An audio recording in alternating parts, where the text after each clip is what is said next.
Welcome to the Hope College Athletics Orange and Blue podcast. My name is Alan Babbitt, Sports Information Director here at Hope College, and been fun this semester and the school year to talk with Hope College coaches and get to know a little bit more about what's going on in their program and how they're handling these challenging times. And have a special guest today, a big announcement this week involving our football program.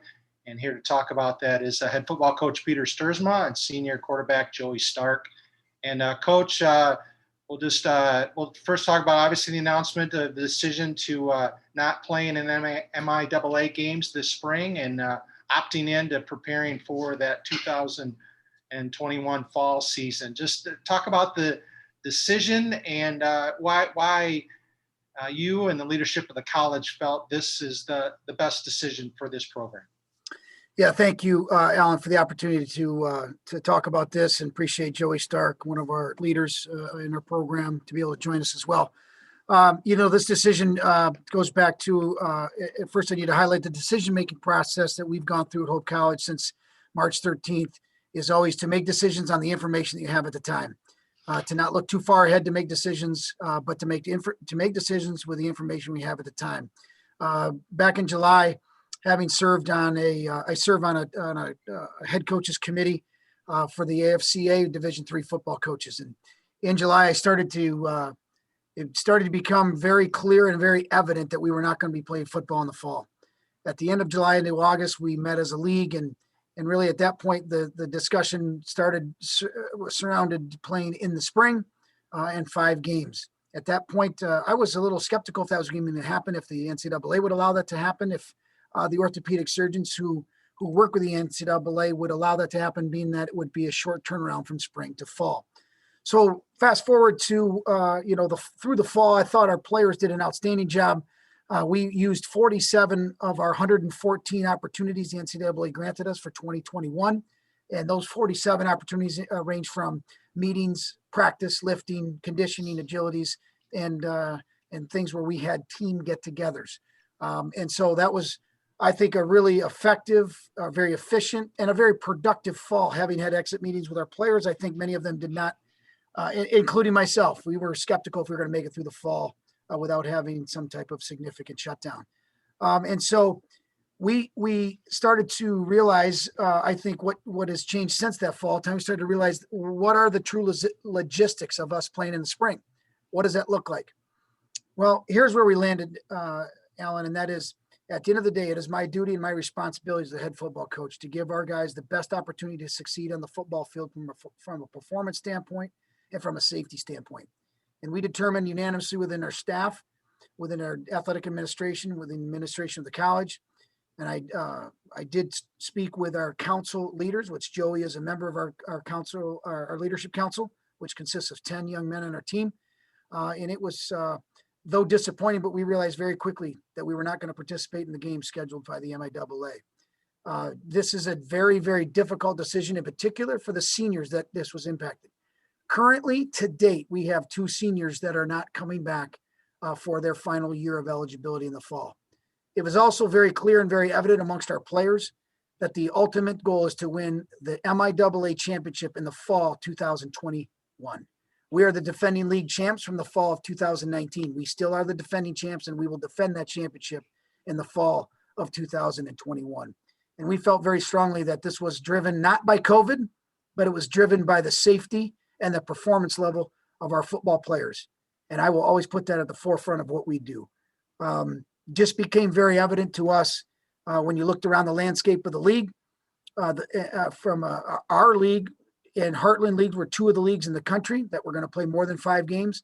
And then we looked at the landscape of other leagues in the United States, and there were a number that weren't going to play. There were a few that were going to play 2, 3, 5 games. And then we also, I consulted with coaches in the Midwest, Division I, Division II, and Division III schools. Division I is not playing games this spring. They're having spring practice. Division I AA is not having games this spring.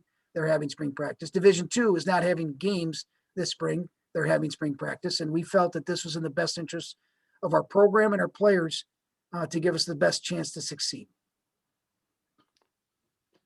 Peter, that process and involving, as you mentioned, involving your players, how important for you was to get that feedback from your leadership council as processed and worked with, everyone at the college to find the right decision?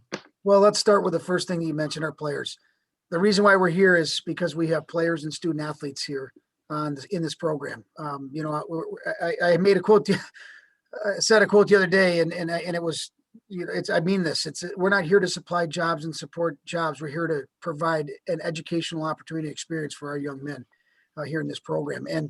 And so about a week ago, we had a council leadership meeting with our guys. It was just me and our leadership council. And at one point, one of our guys said, "Coach, where are you at with things?" And I said, "Well, here's where I'm at." And then I just opened it up to all of our guys. I think Joey Stark actually was one of the first to start to begin to speak, and I'll let him speak for his opinions and things of that nature. But it became very clear that they are in this program and where we are, that our goals are to play for the MIAA championship in the fall, and that this spring brings about some challenges. Difficult decisions had to be made, but their perspective was very important to me. And in that perspective was a young man who is a senior, Matt Middleton, who is not going to be able to play again ever. And to hear him say, Alan, to hear him say it with our teammates and to say it to me privately, that, Coach, I don't like the decision, but I understand it and I agree with it, actually. It's just hard to hear that final decision.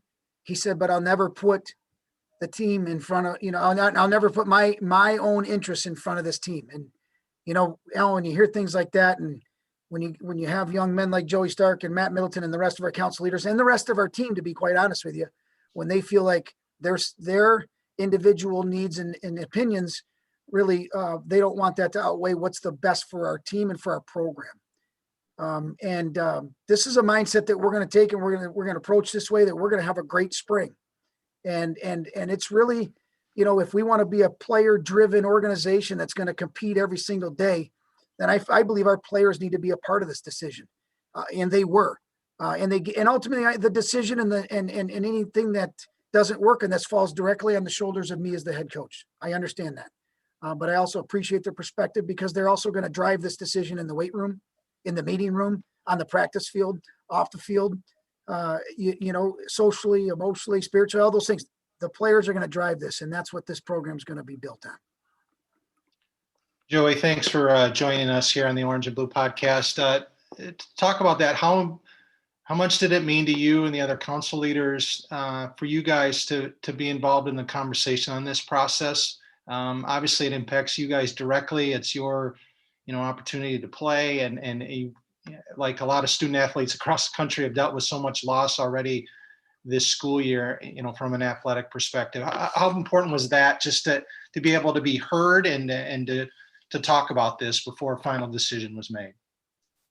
Yeah, I mean, it was obviously tough news right at first. As an athlete and as a competitor, it feels like it's been forever since we played football. But I would say that one of the pillars of our program is trust.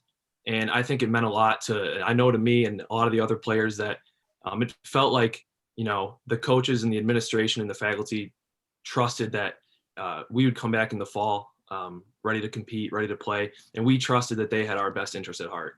So to know that we were a part of that decision and that our perspective was important to them, I think made all the difference. Peter, can you elaborate on the challenges of a spring games or spring schedule with competition versus just spring practice?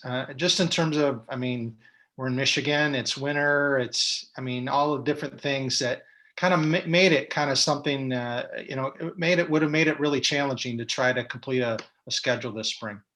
Yeah, Alan, one of the things that we've learned from our players is they want to know the why behind things that why we do things. I think old school says, hey, just run through the wall because I told you to. That doesn't work. But if I said to Joey, hey, Joey, run through the wall because there's a pot of gold on the other side of the wall, he'd run through the wall for you because he knows the why. And so our players, I think, what they want to know why. And so what is our why of this is, first of all, I want to repeat something. This is not about COVID. COVID put us into this situation. COVID could impact this spring still. but COVID is not the main focus of our decision. It's about the performance and safety and well-being of our players. And so the why is that, so you asked me about the logistics of this. Well, let me start by the other day when we did the groundbreaking ceremony for our end zone building, the Jim Herring Athletic Center. As we did that ceremony outside, I looked out on the field and it was 9 degrees on the field at that point when we did that. 9 degrees. Alan, there's an NCAA rule we're not allowed to practice practice in a situation and be outside of a field temperature of 15 degrees. And so I was looking at that turf saying 9 degrees out here when we're supposed to be on the field on February 17th in preparation for a March 13th football game. To me, logistically doesn't seem logical. Okay. Meaning we would be inside. We don't have an indoor facility. We have checked with local colleges around us and their facilities are of course booked. So to go inside, we'd practice in the Dow Center and the DeVos Center. We could not go in the same facility with both offense and defense. So we'd be separated from that standpoint. We talked a lot about the physical preparations it takes to play the game of football. Physical preparations it takes. You can't just jump in and start, there's an acclimation period that's required out of us to even put full pads on, let alone the acclimation of actually going to live full speed contact. We talked about the injury rate. We talked about, I hope we learned something from college football. I hope we learned something from high school football and things of that nature. And we said, and I used 2 examples, and Joey could be included this, and anyone that has an opportunity to play a lot or play a little. It's look, Kenya Houston and Brady Aiding have a chance to be mentioned in the country as preseason All-Americans. And playing 6 games in the spring, to me, doesn't add up to a lot of making sense for what we really truly want to do, which is our goals in the fall of 2021. We threw around a model of, hey, let's say we're going to play a couple of inter squads or scrimmages at the end. And Joey Stark, let's say, for example, is our starting quarterback. Well, Joey's not going to play all 4 quarters and run 78 offensive plays. We look at and started throwing around the model of how do we manage that from a standpoint that's controlled. So I look at it, 6 games playing 80 plays is very different than 2 or 3 contests or inter squads or scrimmages, or even practicing with another team where we can control those reps. So we looked at the logistics of it. We looked at the safety of it from an injury standpoint. We looked at it from again, what is happening nationally? What is happening nearby? The CCIW was a league that we looked at, and there's various levels of what they're doing. Some are playing in 5, some are playing 3, some are playing a couple games, some are playing scrimmages, one's not playing at all. And so we really took all that into consideration, and that was the decision-making model and the things that go around it that I haven't even mentioned, like scheduling of all of our teams on the field. We don't get, fall, we practice from 3:45 to 6 every day without worry of conflicts on the field. Well, if we're not outside, we have conflicts in the gym because now we have a number of sports trying to access those facilities. But again, at the end of the day, what drove this, Alan, and I'm going to continue to repeat this, is the safety and well-being of our players and performance. I want to reiterate that. It's not about COVID. Now, could COVID have impacted our spring? Certainly. We're playing a game on a Saturday. We could practice all week. Friday night, we could cancel that game. And I think we've also learned, and I think this is something that needs to be addressed, is that I don't know that that is really good and healthy from a mental state for our players, going up and down and in and out. I think if we have a set, structured environment that we're going to be involved in, and we have a plan for this spring, I think I'm going to look at Joey Stark here and say, I think that's a better situation for him mentally. He knows where we want to start, where we want to be in the middle, and where we want to end. And it's all driving towards 2021. If we're going in and out and up and down, I think that's mentally very challenging in a time that mental health should be at the forefront of what we do as educators here at the higher level of education. Joey, a student athlete perspective about that, of having as much certainty as you can have, as we all can have right now. What does that do? What does that provide versus maybe having that scenario where you gear up all week and then the last minute the game gets canceled, as we've seen across the country has happened? Yeah, I mean, as soon as the leadership council met with Coach Stuursma, it was pretty apparent early on that our goal collectively is to come back and defend our title in 2021. And so when we figured that out, I think this decision to do what we're doing in the spring makes a lot more sense for us, just because if we've learned anything from 2020, right, it's that nothing's guaranteed. And I think we were all on the same page that, even if we schedule 6 games in the spring, there's no guarantee that we're going to play a full schedule anyways, due to COVID or due to injuries. And our team does not want to play if we're not at full strength. I think that would not be fair to our players, not be fair to our fans.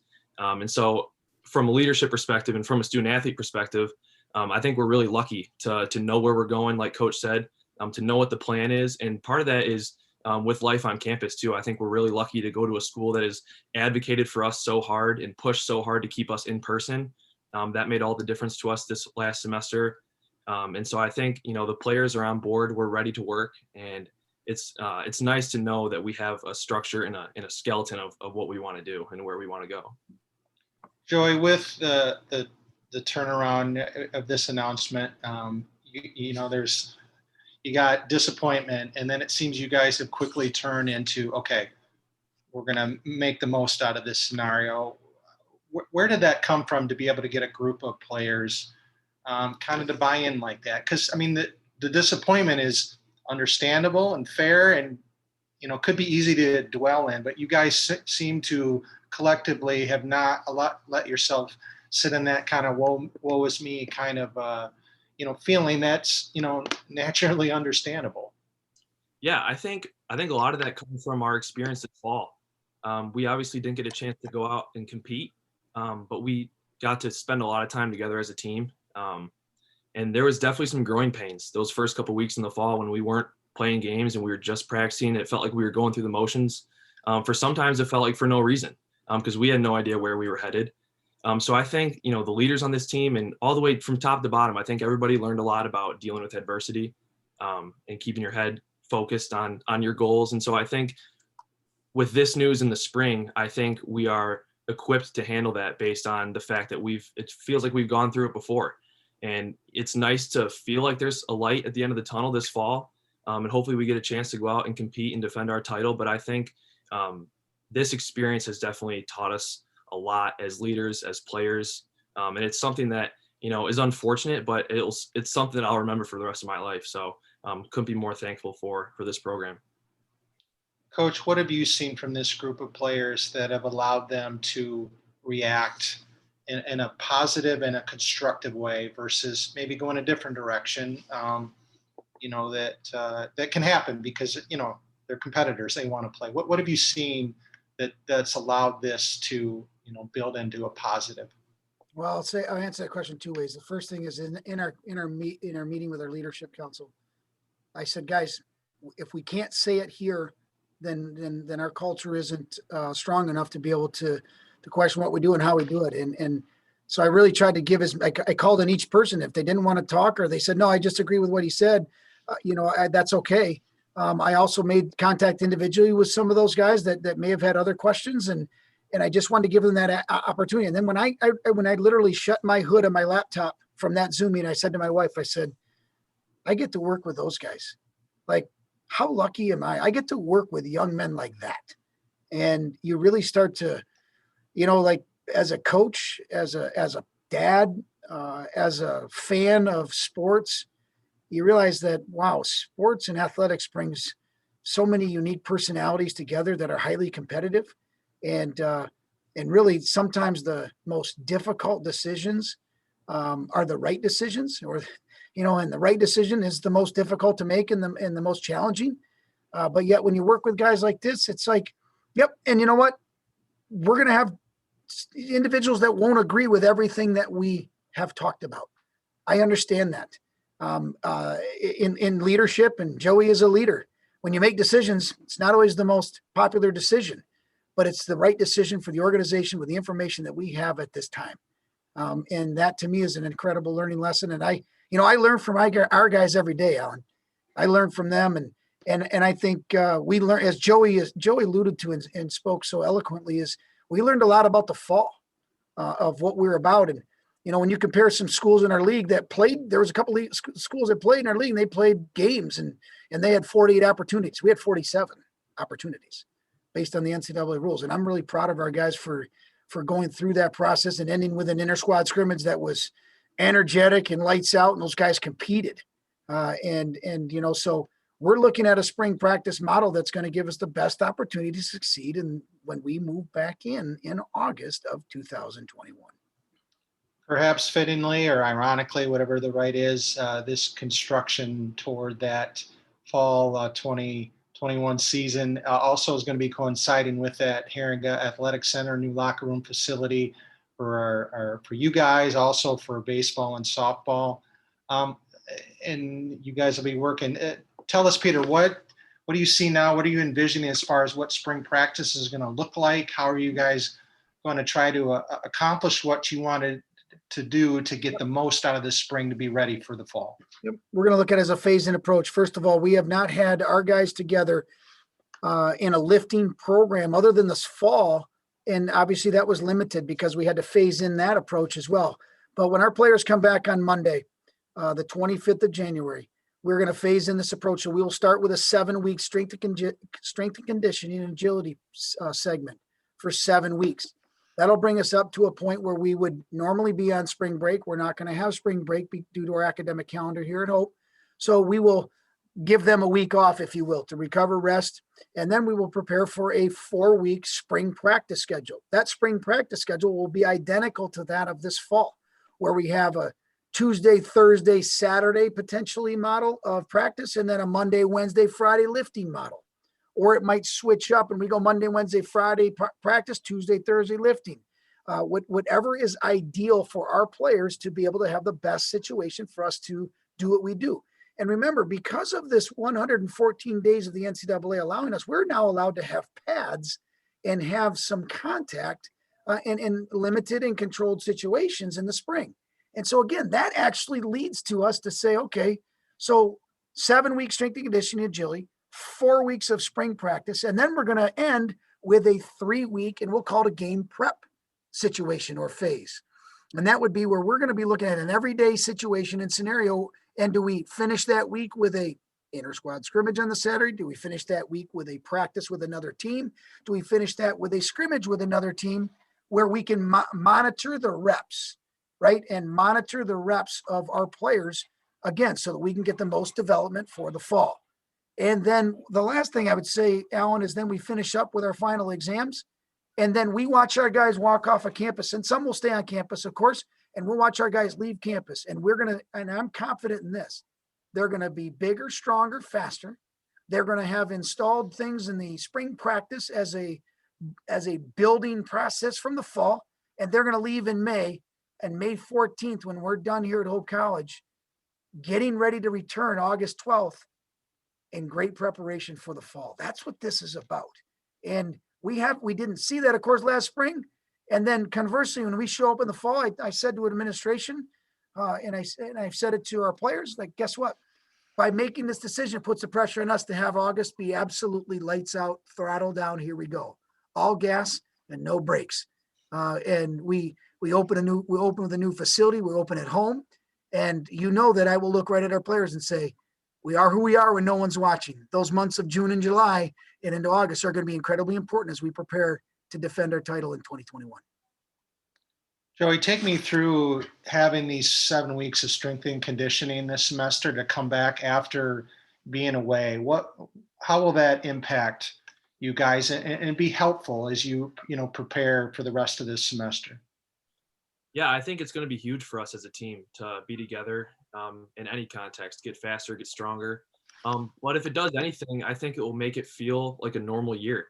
Because typically when we come back from Christmas break, we have about a 10-week lifting program before we start spring practice. And so I think having these 7 weeks to just focus on our physical development will resemble what a typical year will look like in our program. And I think that's going to be huge for especially our freshmen who've never been exposed to that routine.